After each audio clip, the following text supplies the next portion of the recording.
ആറ്റിങ്ങലിലെ കണക്കുകൾ നമ്മൾ പറയുകയായിരുന്നു.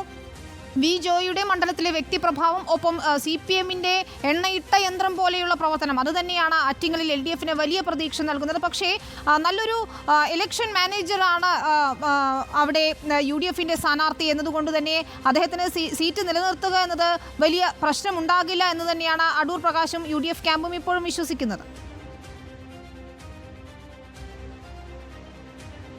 2014 BJP 90,000 വോട്ടുകളാണ് ആറ്റിങ്ങലിൽ നിന്ന് പിടിച്ചത്. 2019 ആകുമ്പോൾ ശോഭാ സുരേന്ദ്രൻ എത്തുന്നു. പലതരം ഘടകങ്ങൾ ഒത്തുചേരുന്നു.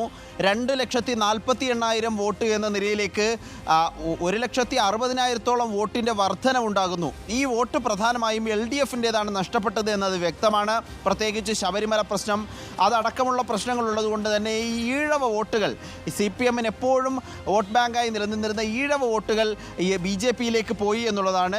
ആ വോട്ടുകൾ തിരിച്ചു സമാഹരിക്കാൻ LDF-ന് കഴിയുമോ എന്ന ചോദ്യമാണ് ഇതിൽ പ്രധാനം. വി മുരളീധരൻ എത്ര വോട്ടുകൾ പിടിക്കുമെന്നതിനെ അടിസ്ഥാനപ്പെടുത്തിയായിരിക്കും LDF-ൻ്റെ വിജയം പ്രധാനമായും നിർണ്ണയിക്കപ്പെടുക, LDF-ൻ്റെ സാധ്യതയും നിർണ്ണയിക്കപ്പെടുക. ഇതിനൊപ്പം UDF-നെ സംബന്ധിച്ചിടത്തോളം നേരത്തെ പറഞ്ഞതുപോലെ അടൂർ പ്രകാശിൻ്റെ തെരഞ്ഞെടുപ്പ് മാനേജ്മെൻറ്റ് എന്നത് വളരെ പ്രസിദ്ധമാണ്, അത് എല്ലാവർക്കും അറിയുന്നതുമാണ്. കൃത്യമായി എവിടെയൊക്കെ വോട്ടുകൾ സമാഹരിക്കണം, എവിടെയൊക്കെ കൂടുതൽ ഊന്നൽ നൽകണം എന്നത് അടൂർ പ്രകാശിനറിയാം. അത്തരത്തിലുള്ള പ്രവർത്തനം ഇത്തവണയും ഉണ്ടായിട്ടുണ്ട്. ഈഴവ മേഖലകളിൽ പ്രധാനപ്പെട്ട മേഖലകളിലൊക്കെ അടൂർ പ്രകാശിന് വോട്ട് കിട്ടാനുള്ള സാധ്യതയും UDF ക്യാമ്പ് വിലയിരുത്തുന്നുണ്ട്. വിജയത്തിൽ കുറഞ്ഞതൊന്നും UDF കരുതുന്നില്ല. BJPയെ സംബന്ധിച്ചിടത്തോളം BJP സ്ഥാനാർത്ഥി 2 വർഷമായി ആറ്റിങ്ങൽ കേന്ദ്രമായി പ്രവർത്തിക്കുകയാണെന്ന് പറയേണ്ടി വരും. കേന്ദ്രമന്ത്രിയായിരിക്കെ തന്നെ വി മുരളീധരൻ ആറ്റിങ്ങലിൽ സജീവമായി പല കാര്യങ്ങളിലും ഇടപെടുന്നുണ്ട്.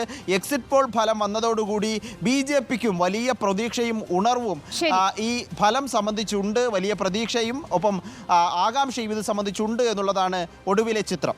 ആരെടുക്കും ആറ്റിങ്ങൽ എന്ന് അറിയേണ്ടതുണ്ട്. ഏതാനും മണിക്കൂറുകൾ മാത്രമാണ്. ഏതായാലും NDA ക്യാമ്പിന് വലിയ പ്രതീക്ഷയുണ്ട് അവിടെയെന്ന് ആദിൽ പാലോട് റിപ്പോർട്ട് ചെയ്യുന്നു. പക്ഷേ വി ജോയിയുടെയും അടൂർ പ്രകാശിൻ്റെയും വ്യക്തിപ്രഭാവം തന്നെ വലിയ വോട്ടുകൾ പിടിച്ചേക്കും. അത് ഏറെ നിർണായകവുമാകും.